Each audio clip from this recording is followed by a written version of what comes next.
From ContainerDays Hamburg, this video is proudly presented by DAX IT. My name is Ali Alp. I'm a distinguished software architect at BrainLab. You can get the slides by scanning the QR code.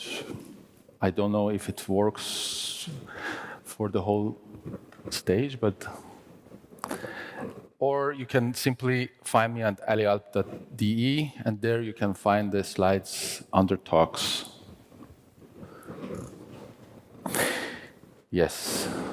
I give some seconds if anyone wants to scan. So one cute topic before we start. Today is my dog's birthday.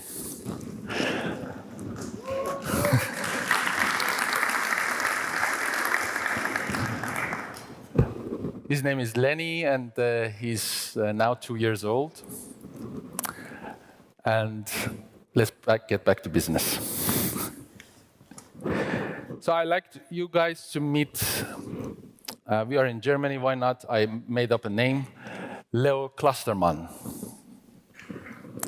He's responsible for the security of a Kubernetes cluster. He studies, he patches, he stays up to date. He even, like me, go and get a CKS certificate. It's a hands-on, and you will become a Kubernetes security specialist. Even he comes and joins ContainerDays conferences, and he learned the latest trends, cool stuff. Yet somehow he still gets hacked. But why? I think it all comes down to two things, luck and perspective. Well, unfortunately, I cannot give you more luck. But ironically, with a bit of luck, I'm going to slightly change your perspective from this guy to this guy. Personally, I only understood the Kubernetes security by start hacking it or breaking it, and for fun, like on a weekend, right? So you sit, relax, you get your coffee, and say that let's play with it. Let's take down this. Let's hack the box, right? So now I want to ask you if you are ready to see the Kubernetes the way a hacker does. I would say absolutely. But wait, how exactly? So, in my opinion, with the right tools and perfect practice, did I underline? Yes. I want to underline verbally also, perfect practice.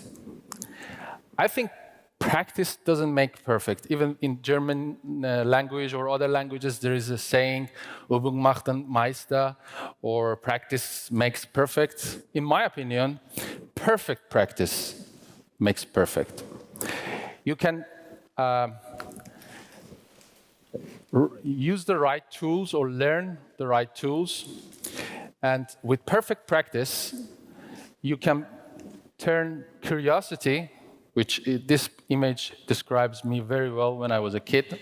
I don't know why I had a thing for watches, and my father was very pissed at me because I was finding somehow any watch of any size, and I was turning it into this. And the main problem was opening the watch, actually. It was really hard for me to open.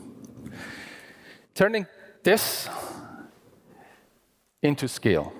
So let's get into the actual Kubernetes stuff. Let's say that the task of Leo Clustermann is to secure the network. So like any other good security expert, you go and find best practices. You go and find the checklist, the golden security checklist. You can find this in Kubernetes documentation even. And this is a cool thing. This is based on thousands of people doing mistakes, getting hacked, and then it turns out how to mitigate them, and then you will see it as a checklist that you can go and just say that, okay, CNI plugin in use support network policies, checked. Ingress, egress network policies are applied, checked. And you go through all of them. You go even to more extent and find other checklists and best practices. How can I protect my Kubernetes cluster? I don't want to get hacked. And you say that, you know what? I'm going to block all. I'm going to make a workload that denies all. I want to make an asocial pod environment. No one talks to anyone. So, I mean, you can if your application doesn't do anything. But wait, you must allow DNS. Why? Because you are in the Kubernetes environment, and Kubernetes uses service discovery. And for service discovery, it needs DNS. You need to be able to communicate with the core DNS. You say, OK, so what's the problem? It's an egress traffic to core DNS, which is part of my own cluster. It's just a simple DNS traffic. Plus, I'm only allowing it to internal IP. It's inside my cluster. All good. Did you know about 91% of malwares uses DNS to gain C2? C2 means, I don't know why they say C2. It's two Cs, which command and control. And basically, it's when you get the control of a computer. So you command, like you say, delete, and it deletes, right?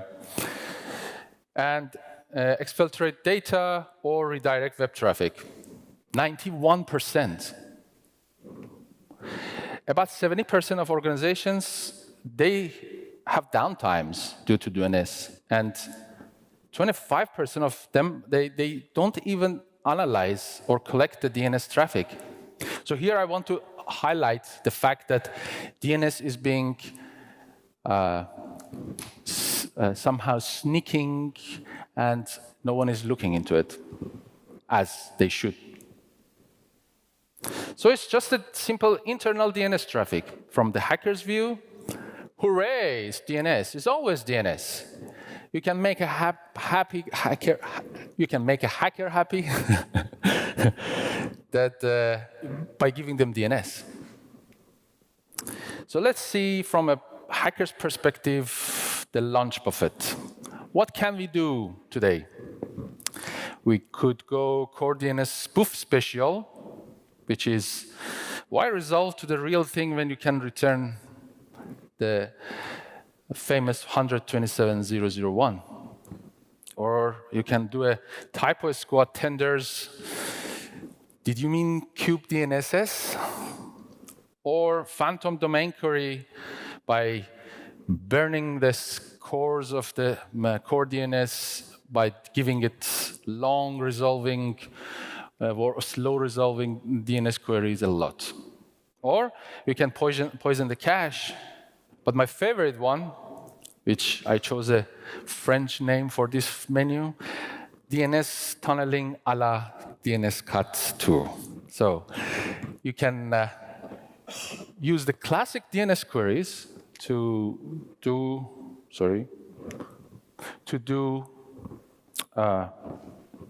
shell session. That's interesting. What is DNS tunneling? It's basically abusing a DNS to sneak in and out traffic. So it will be looking like a DNS query, but you actually are transmitting data from one client, from the client to the other endpoint. It looks like a legit DNS traffic. Looks like. I mean, to a trained eye, obviously, it doesn't. We will see. But it looks like it is DNS traffic. It encodes the commands into subdomains, and you can gain the control and commands through that. So the attack flow will be pod the pod inside the Kubernetes sends a DNS query, as it should be. And where it is sending, by default, all the DNS queries goes to core DNS. So the core DNS receives it. Core DNS, so the domain is something.demo.aliapp.de, which, by the way, this domain doesn't exist, but core DNS says that I don't have any idea. So it forwards it to the upper DNS server, which is normally goes to internet. And external DNS reaches attacker's server. So this subdomain is somewhere, this demo.aliapp.de is an attacker's machine. The attacker sends commands back via TXT.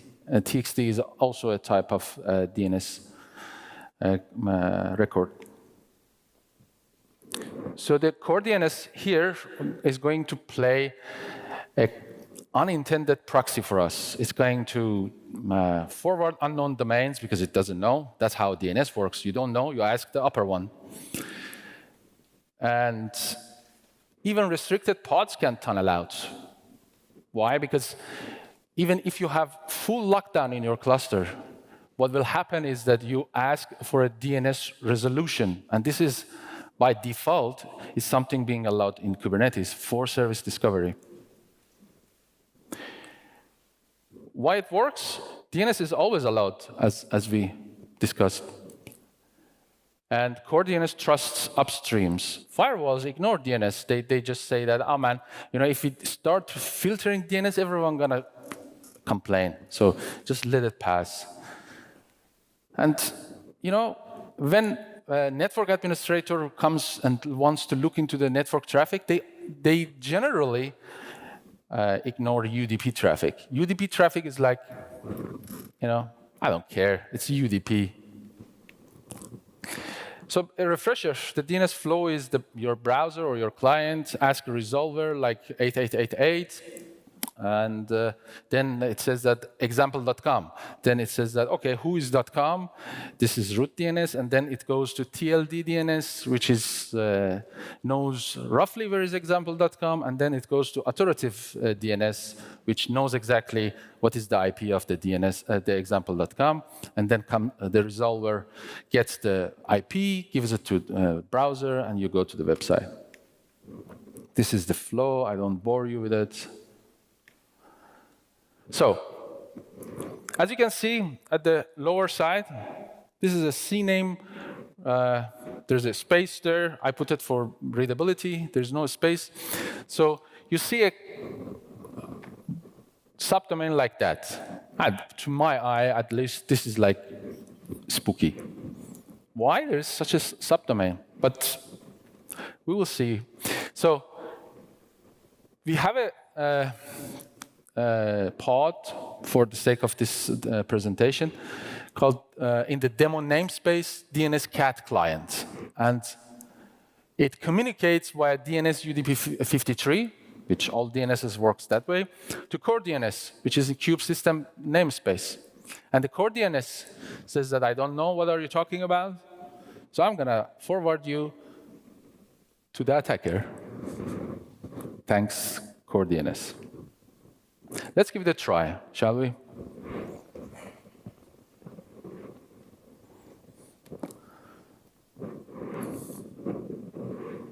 So, is it good enough? Big? Everyone can see? OK.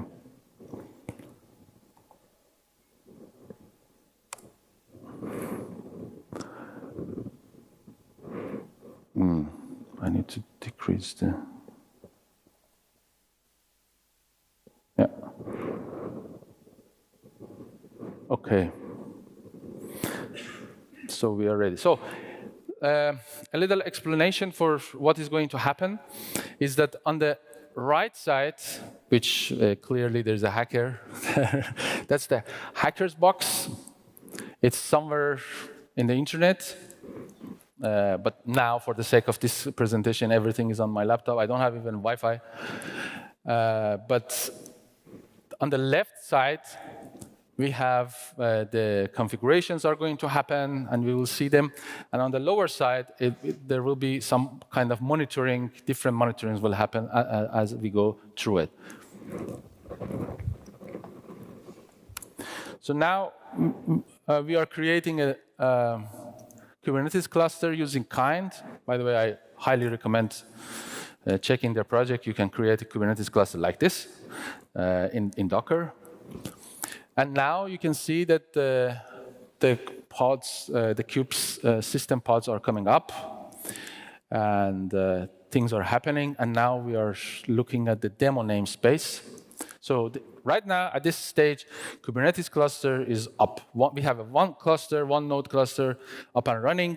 On the right side, we have the attacker's box, which is the DNSCat2 server, which is waiting for the domains like demo.alialp.de. So, and on the left side, we are going to apply this pod. This pod is the DNSCat client. And you can see that the only thing that is happening is there is a binary DNSCat, and there is two arguments which the destination domain for DNS resolution, which is demo.alialp.de. As soon as I press enter, this pod is going to be created. And then we're going to see on the lower side the monitoring of all the traffic from this pod that is being transmitted. And now you can see that the color changed, some visual effects, and it means that we got a new session. And lower side, you can see that there are a lot of MX, TXT, all UDP DNS traffic is being transmitted because we have an active session between the pod in the Kubernetes cluster and attacker's box. And this cluster is being locked down. So there is all sort of hardening, all sort of whatever network policy. Only UDP 53 is being allowed. And what we're going to do to showcase now what we can do is to just get into the pod of this pod that we created, and we're going to just watch the home directory of inside the pod. So right now we are inside the pod. We are watching the home directory. On the your right-hand side, what is happening, I can say Windows to get me, okay, I have one open Windows. This application works like a browser. So I have different windows open right now. And each Windows, I have different sessions. So I have a Windows 0, which has session 1. So I will go to session 1. Now I am here. And if I say, what can I do here? Oh, interestingly, there is something that I really like. Shell. Give it to me.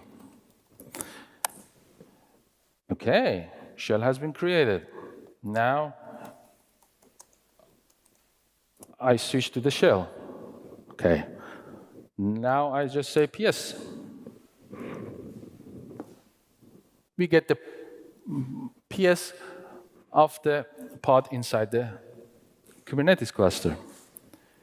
Now, for the sake of this,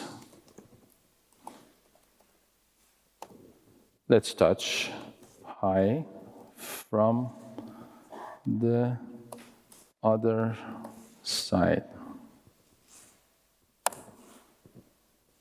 Yes. So as you can see, we could create a file. We can do anything that this pod is allowed to do from and the whole shell, the reverse shell is being right now established via, as you can see, DNS packets. So far so good. No one can see what we are doing if they are not looking into DNS.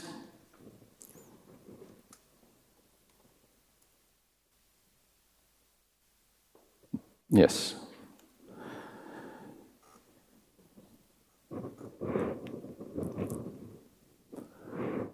what else we could do? So I have only limited amount of time, so I cannot show you a lot in the demo. But I listed here what things we can do here. We could snoop around. We could go get secrets for all the namespaces. You don't know. You can find things that sometimes developers or system admins, they leave like a treasure for you. You could steal the service accounts. You don't know. Right now with kubectl can I --list, you can give a service account and say that, what can it do? Just tell me. And then you have the list of the capabilities that you have that you can do. You could do list the environment variable, mount secrets, or you could, if you are very lucky, and there is a slash of the host is being mounted, or if it's a privilege pod, you don't know. And the interesting thing is that the whole concept of the namespaces in Kubernetes is just a logical concept. Behind the scene, in the Docker world, so you have one CNI, container runtime, CRI, container runtime interface. And there you have, for example, Docker or pod or ContainerD or runc or whatever. But there you have one namespace, and that's k8.io. And all the pods, all the containers runs there. So if you have access to the host, one of them, one node. If you have access to that guy, what you can do is you can connect to the socket of the Docker, and then you can simply see the whole world. You can switch from one node and jump to another node. You can do whatever crazy things that you can imagine. Basically, your cluster is gone.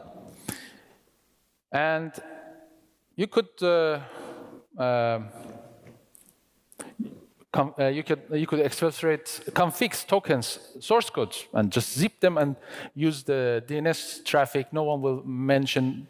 It goes slowly. You could go crazy with it. You could change it, the frequency, that it won't be suspicious and blah, blah. And you could laterally move to other pods, as I explained the concept of namespaces in Kubernetes.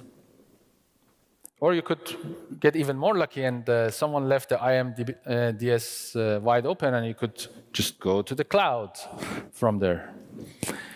And you can break the RBAC or pass the network policies. You don't know, sometimes the door is locked, but there is no door built in the first place. So what can we do? Let's talk about a bit of DNS hygienes in Kubernetes.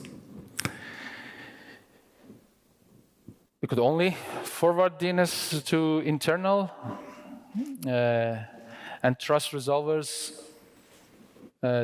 resolvers, not 888 or public DNS. So here is the important fact that DNS is being underestimated, and 91% of the malwares are using DNS to distribute. And the thing is that just letting it resolve to a public DNS is going to cost us. So we need to be very careful about who, as the upper DNS, the parent DNS, we are trusting.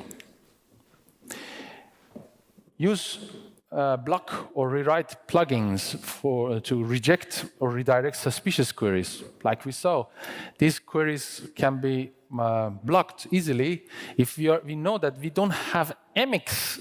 We don't need MX record in our Kubernetes cluster. Are we using such a service that is using needs MX record or TXT? Do you use anything that it needs TXT record?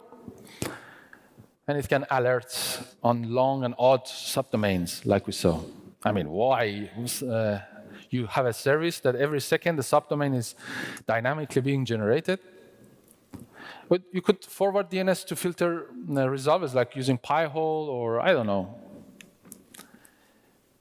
And you could, in a very critical, if you are really panicked, you could use things like DNS policy to none to enforce that not even core DNS will be used for that pod. You give a specific pod, for example, or service that it's going to resolve that DNS for you. And avoid dot forward. If you are familiar with DNS configuration, when you put a dots and semicolon like that, it's not specific to any zone. It's like a wildcard certificate for, in TLS4. And log and alerts on long encoded subdomains, TXT CNAME uses, the usage of CNAME, and only allow the UDP53 to core DNS and block any other traffic for DNS resolution. We talked about, it's in this cluster we have one core DNS, and this poor guy is talking to the core DNS, and then we got the session over it. So is it a bad idea to have core DNS or DNS at all? No. We need to be careful what we are doing, and we need to be aware what can it be done with this, such tools. As I said, when you are dealing with the scenarios like how a hacker will look at your cluster, you need to always know that hackers are individuals with fantastic tools and perfect practice.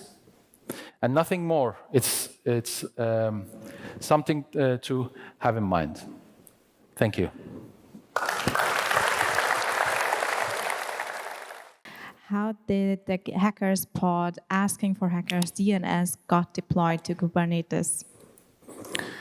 So the question is, how did the hacker pod asking for hackers DNS got deployed to KS? So this is a question that it's a very valid question. And it needs its whole talk, how they can get into it. But I can tell you that there are a lot of ways, and they are not as hard as you imagine. It can be the chain, supply chain, that you hide something inside and you let it just pass and just be patient. Later it will come up. It can be, I don't know, you can ask the administrator to deploy a pod for you. That's my favorite. So you can do social engineering. You can do crazy amount of things to get that binary there. You don't even need specifically to use the DNS cat binary.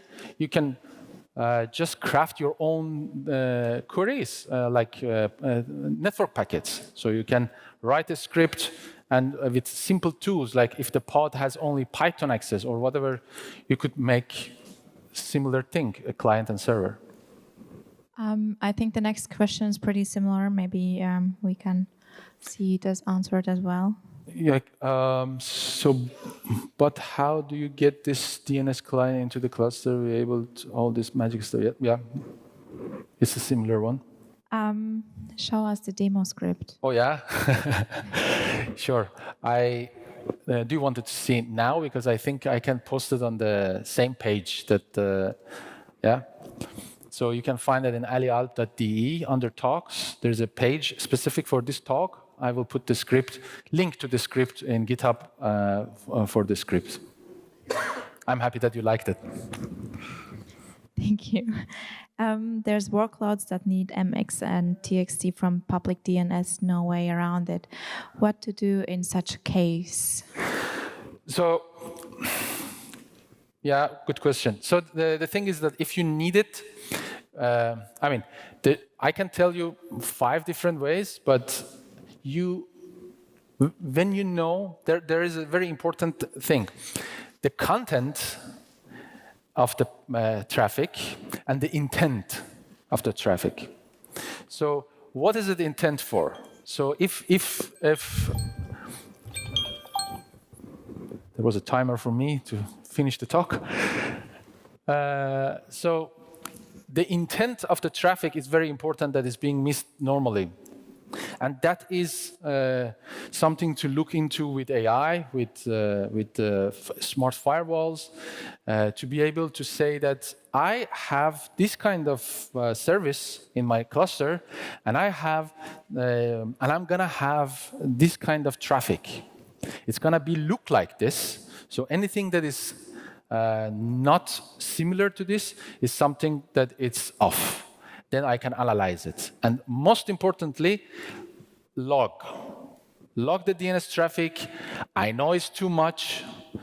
If you just enable it, your servers go nuts because it's too much traffic going to be logged, but it's worth it for later analysis. As next one, we have a statement. If you allow such a pod to be deployed to your cluster, you deserve to be hacked. What do you say about that? I would say that I agree. Thank you. Does this really work with other DNS clients? I can't possibly imagine that it's possible with other DNS clients. With other DNS clients. So normally DNS clients are designed for the protocol-defined DNS traffic. So you cannot craft a very normally. You cannot craft a very custom DNS record with that. I don't know what you have in mind as a DNS client, for example, but the things that come top of my mind, like, I don't know, dig or NSLOOKUP or whatever that you can use for using the DNS as normal DNS clients, or it's not designed for doing this. And it's not that hard to craft a custom packet with, I don't know, escapee or whatever you have. You can just mimic DNS packet and good to go. The next question is if using a small minimal container, for example, without a shell, would prevent the problem. So, to be very frank and honest, a hacker doesn't need a shell. And the shell is just convenient tool to interact with the system. But if you have echo, you can do crazy things that you cannot imagine. So I don't know, but in my opinion, taking away shell is like another. It's like when you are locking your bike, right? You know that lock is easily openable. So, but it's a bump on the way of the thief, or the thief is passing, saying that this one, I prefer the smaller lock, right? So you can put more obstacles on the way to get hacked, but it's just a matter of time. Thank you. Does Cilium with eBPF could help? Would it help using Cilium with eBPF? So what the whole eBPF is giving us is be able to hook into the kernel and very fast monitor stuff. So if you, as a person who is writing the script, is going to look into this kind of thing, yes. But if you want to leave it default, I don't think so.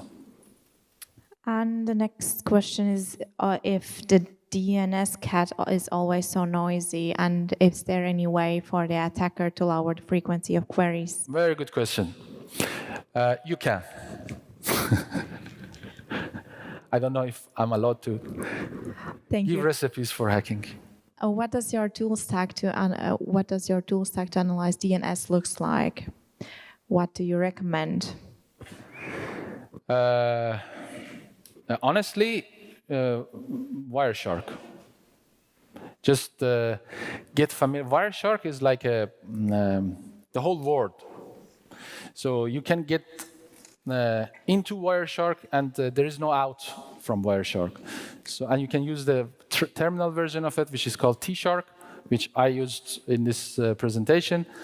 And yeah, for just. It's hard in the beginning, but there's a Zen saying that everything is hard in the beginning. So It takes time until you familiarize yourself, but after that, there is no better tool coming to my mind. Thank you. We are actually done with the Q&A. We don't have the time because the next speaker has to prepare.